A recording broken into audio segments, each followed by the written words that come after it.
My fiancée left me for her yoga instructor, so her grandmother adopted me and left a family curse instead. I know how that sounds.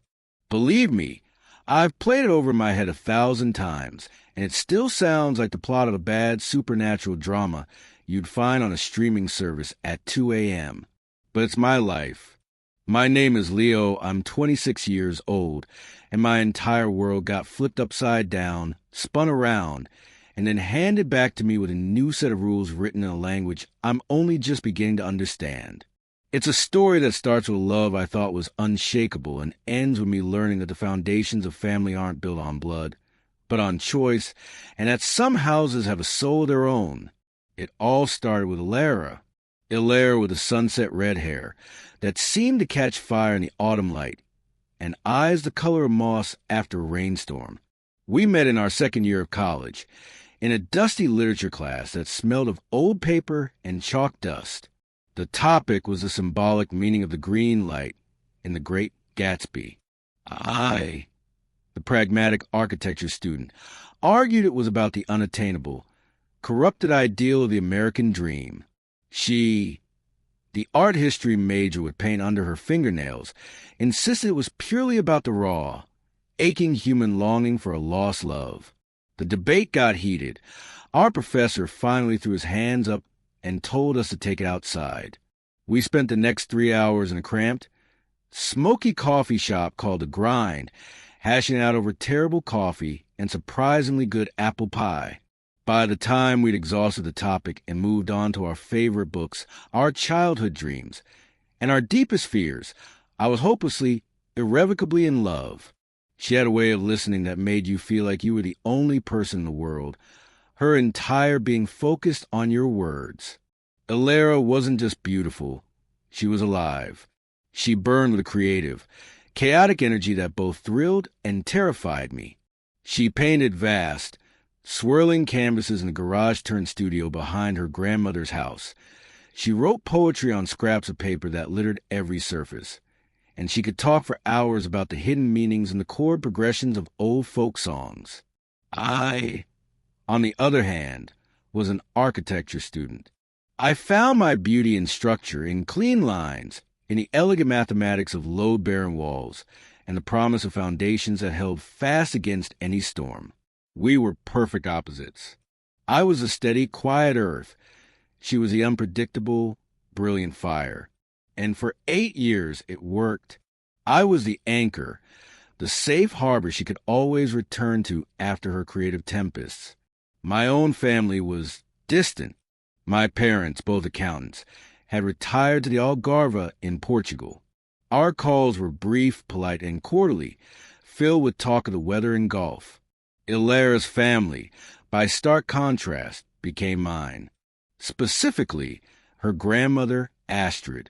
Ilara's parents were kind but perpetually absent, always jetting off to academic conferences and exclusive art gallery openings in other countries.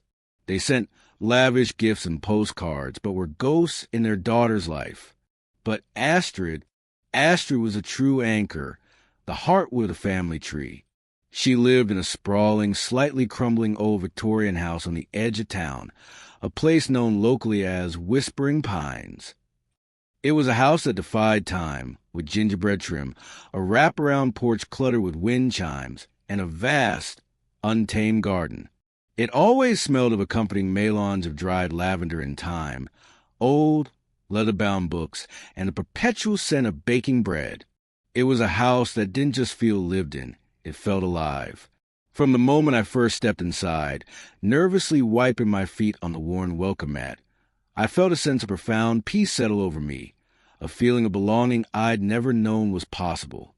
Astrid herself was a woman in her late 70s, with a wild cloud of silver hair, sharp, knowing blue eyes that missed nothing, and hands that were both gentle from years of grinding herbs and strong from tending her garden. She was a renowned herbalist, a keeper of the town's forgotten histories and folk tales, and the undisputed matriarch. You didn't cross Astrid. Ilara and I spent most of our free time at that house. After graduation, we practically moved in. I had a small apartment near my firm, but my heart was at Whispering Pines. I became Astrid's unofficial handyman. I fixed the leaking roof, repaired the rotted porch steps, and repainted the shutters a cheerful forest green. In return, she taught me the secrets of her garden. She showed me how to identify comfort for poultices, which mint was best for soothing tea, and the delicate, poisonous nightshade berries to avoid. She had a patch of strange, silvery-leaved plants she tended with particular care. When I asked about them, she just winked and said, "For other purposes, Leo, not for the faint of heart." She never elaborated, and I never pressed. Our life settled into a beautiful, predictable, and deeply cherished rhythm. I'd drive to my job at a small local architecture firm. Ilera would spend her days in her studio or at the co-op gallery where she sold her paintings, and every single evening, without fail, the three of us would congregate in Astrid's warm, chaotic kitchen for dinner. We'd eat at the big, scarred oak table, sharing stories of our day, debating politics, or listening to Astrid's tales of the town's past. It was more of a home than I'd ever had. It was everything. I proposed to Lara on the summer solstice, as the golden light of dusk bathed Astrid's garden in magic. I'd strung fairy lights in the old oak tree and laid a blanket near her favorite rose bush. I didn't have a grand speech. I just got down on one knee and asked the woman who had been my sun and moon for 8 years to be my wife. She said yes, crying tears of joy that glittered in the twilight, and Astrid, who had been watching from the kitchen window, came out cheering, opening a dusty bottle of deep red elderberry wine she'd been saving for a truly momentous occasion. We started planning our future that night, saving for a place of our own, though Astrid insisted the Victorian would always be our home base. "This old house needs young energy," she'd say, patting my hand with her earth-stained fingers. "It's happy you're here. It sings when you're both home." Then came the yoga instructor. His name was Kai. Ilera had started going to his Vinyas Vortex hot yoga classes to unblock her creative channels during a brief period of painter's block. At first, it was all she could talk about, how enlightening his teachings were, how he understood the subtle flow of prana and energy, how he helped her connect with her true, highest self. I was genuinely happy for her. I'd never been into that spiritual stuff, preferring the solid logic of blueprints and models, but if it made her happy and inspired her art, it made me happy. I even bought her a fancy new mat. But then the talks about me started. Subtly at first, almost imperceptibly. Kai thought my career was too rigid, too structured for a free spirit like Ilera. He suggested that my pragmatic energy was creating a dense field that blocked her auric flow.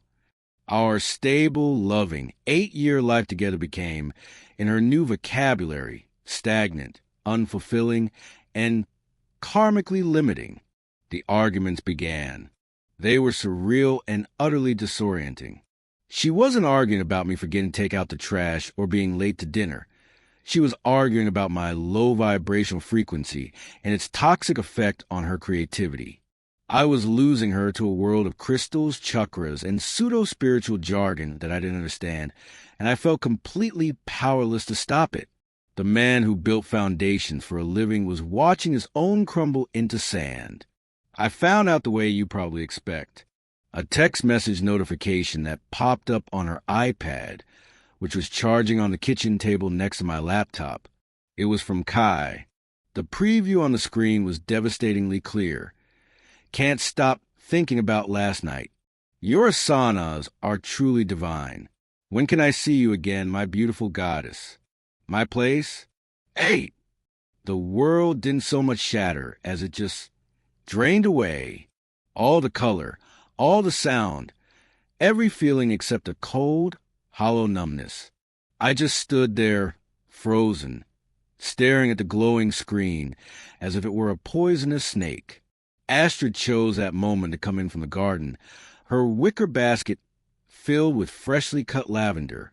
She took one look at my ashen face, my rigid posture, and she knew. Her sharp eyes immediately flicked to the iPad. "What is it, Leo?" she asked, her voice soft but laced with steel. I couldn't speak. I just pointed a trembling finger at the screen.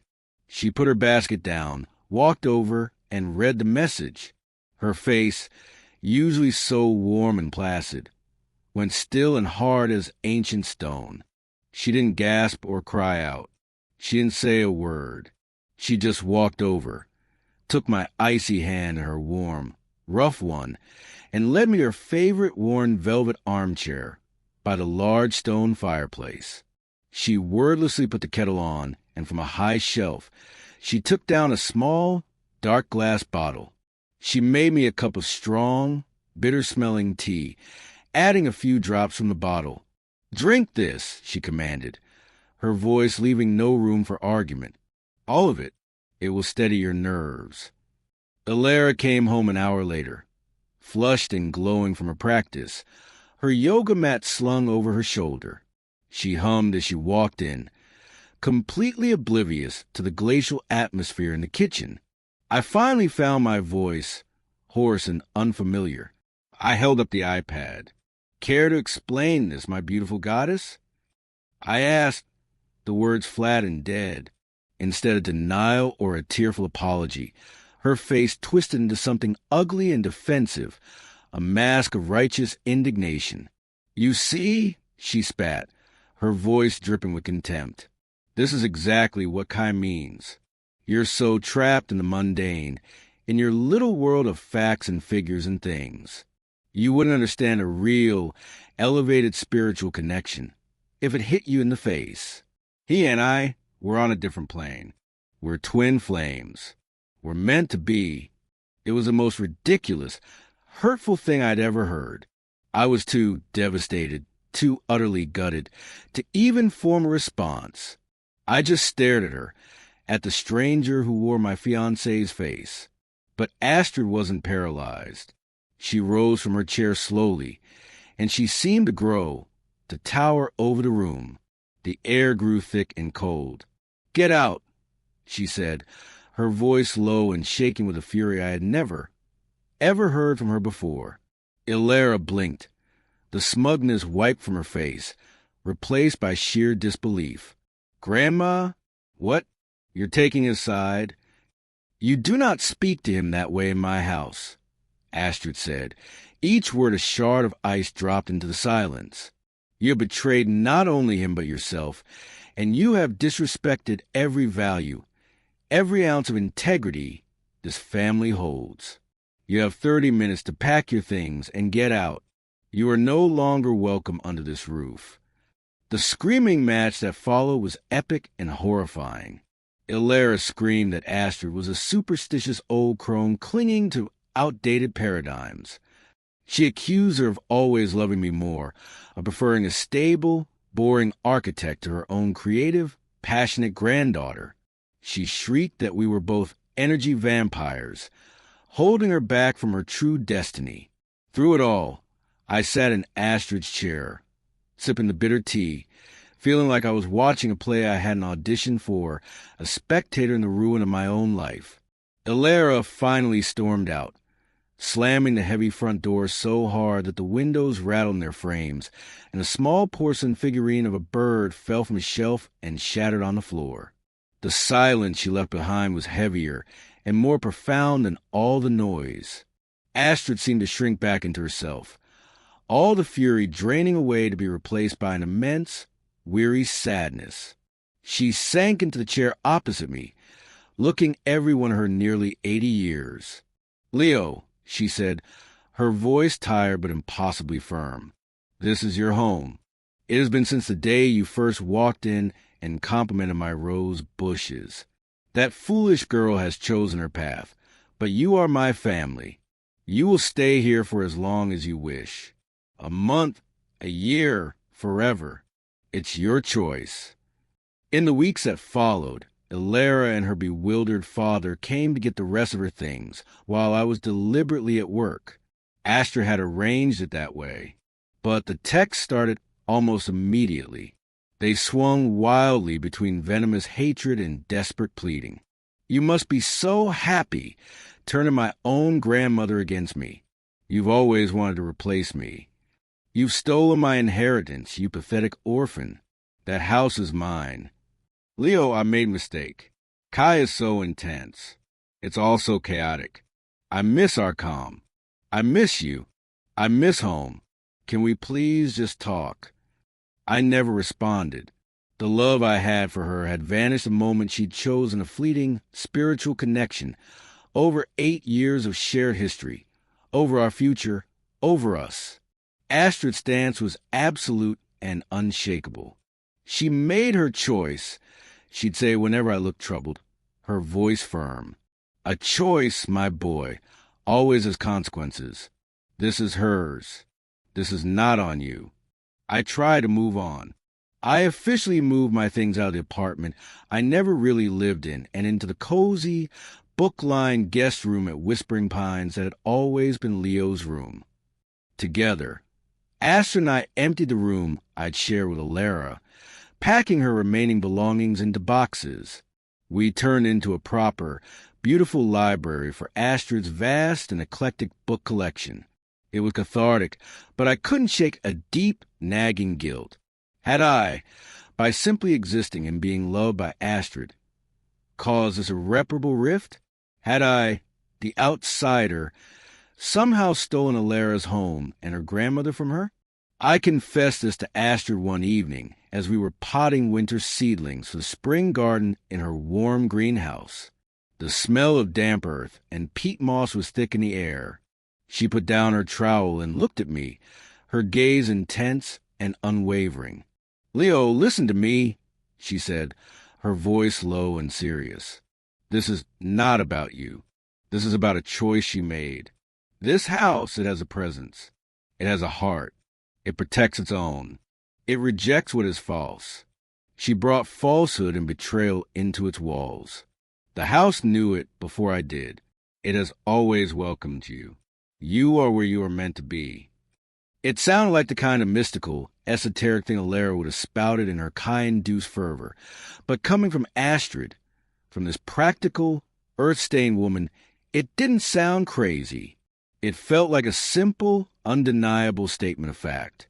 The final, brutal confrontation happened about a month later. Alara showed up unannounced one Saturday afternoon, looking thin and tired, her vibrant energy dimmed, the glow of her twin flame apparently extinguished. I answered the door, my heart hammering against my ribs. "Leo," she said, her voice small, "we need to talk. Please.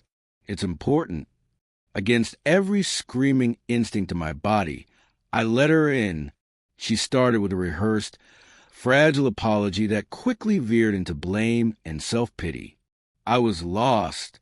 I was confused. You and Grandma were so closed off, so settled. It felt like a trap. Kai offered me freedom, passion, a higher purpose. But he's different now. It's all about money, expensive retreats in Costa Rica, and selling overpriced crystals. I think I was manipulated. I think he saw me coming. I told her, as gently as I could but with absolute finality, that I was sorry she was hurting, but that we were done. There was no going back. Then she asked a question I'd been dreading, her eyes searching mine for a lie. "Are you sleeping with my grandmother?" I was so stunned by the audacity, the sheer absurdity of it, that I actually barked out a harsh, incredulous laugh. "Jesus Christ, Alara, no. God, no. She's my family. She's the only real mother I've ever known. How could you even think that?" A smug, knowing look crossed her face, as if my denial was proof positive. "So you're still in love with me, then? This is all just an act to punish me? To make me jealous?" That smugness, after everything she'd done, was a final straw. It snapped something inside me. "I am not in love with you," I said, my voice cold and clear and sharp as a blade. "The man I was loved the woman you were. You killed that woman. The person standing in front of me is a stranger. And I would rather spend the rest of my life listening to Kai's insipid podcast on a continuous loop than ever spend one more minute with you." She moved faster than I thought possible. Her hand snapped out and slapped me across the face hard. The sound was explosive in the quiet house. Then she shoved past me, running through the kitchen and out into the backyard where Astrid was on her knees, weeding the carrot patch. I followed, my cheek burning, in time to hear Alara unleashing a torrent of the most vile, hateful vitriol I have ever heard. You've always been a witch, a controlling, bitter old hag with your potions and your secrets. You poisoned him against me. You probably put something in his tea to make him love you more. You disgusting. This whole house is a shrine to your ego. You put a curse on me. Astrid listened to it all, her back straight, her face expressionless, until Alara ran out of breath, chest heaving with sobs of rage. Then, in a voice so calm it was utterly terrifying, she spoke. You are no granddaughter of mine. You have spat on your history, your blood, and your home. You are trespassing on my property and in my heart. Get out, now. The shock on Alara's face was absolute. She had expected a fight, screaming, tears, anything but this quiet, absolute, and final severance. It was disowning. She looked from Astrid's stony face to mine, her own crumbling into utter despair. Then she turned and ran, sobbing, out the garden gate and down the street. The moment she was gone, Astrid's strength vanished. She crumpled to her knees right there in the dirt. I rushed over and caught her, helping her inside, her body shaking with silent tremors. She cried for hours that night, great, heaving sobs of the pain so profound it was a physical presence in the room, a dark and heavy cloud. I just sat with her, holding her hand, not saying a word. Later, over a much stronger glass of single malt whiskey than her usual tea, she confided in me. I have to let her go, Leo, she whispered, her voice raw. For my own sanity, I will always love the bright, beautiful child she was, but I cannot have the cruel, selfish woman she's become in my life. My therapist says it is possible to love someone from a distance, to wish them well, but to protect your own peace. She started therapy. It turned out the week after the breakup, she'd been carrying this weight alone. I did my best to support her. We became a team, a duo of wounded people fiercely protecting each other's fragile peace. The texts from Alara became less frequent, more desperate, and then stopped altogether. We heard through the shaky town grapevine that she'd officially moved in with Kai into a small, overpriced apartment downtown. Then, 5 days ago, I got a text from Alara's oldest and most level-headed friend, Maya. Maya had been one of the very few who checked in on me after the breakup.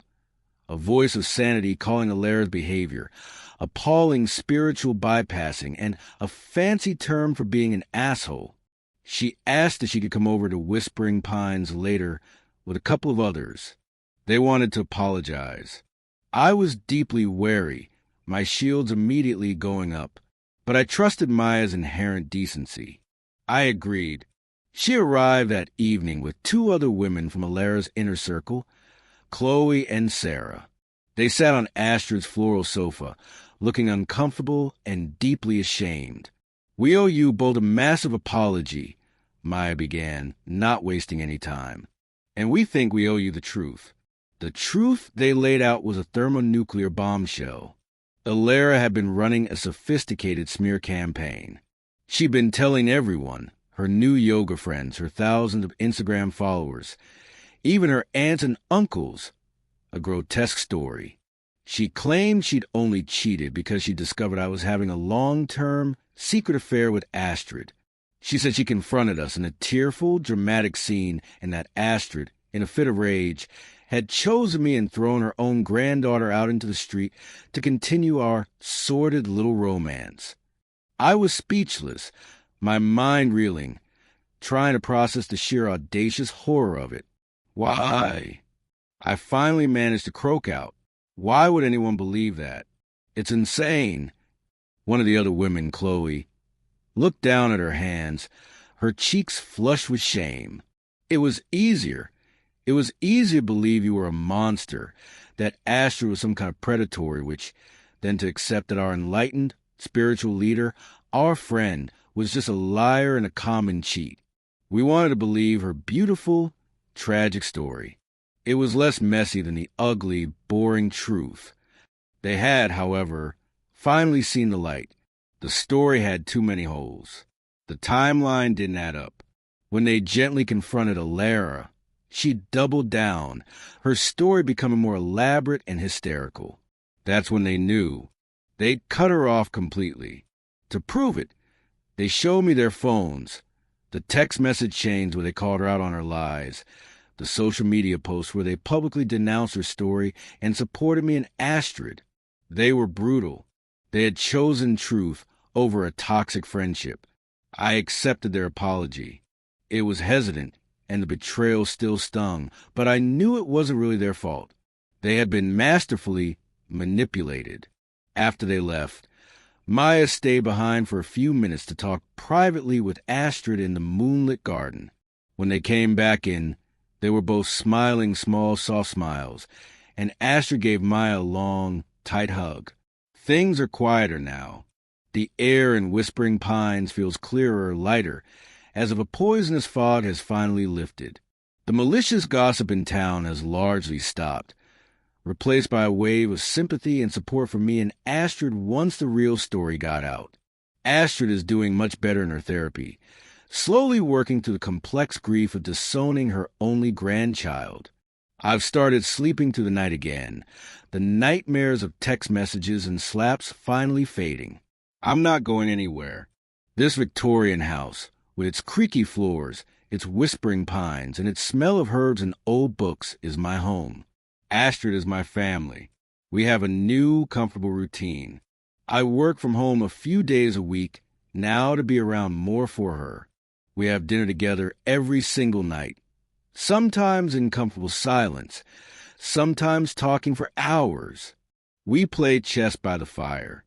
I help her with her herbal orders, and she helps me brainstorm design ideas. I'm writing this all down because, like the original poster said, it helps clear my mind. My story isn't about a curse in the fairy tale sense, not about literal hexes or magic potions.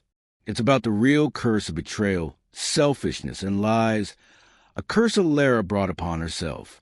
And it's about the incredible, healing blessing of finding your true family in the wreckage, of being chosen, of building a new home on the foundation of mutual respect and love. Alara chose a fleeting, false magic made of Instagram spirituality and empty words. I ended up with the real thing, a steadfast home and a mother who looked at me and said, "You are mine, and I will spend the rest of my life being worthy of that gift."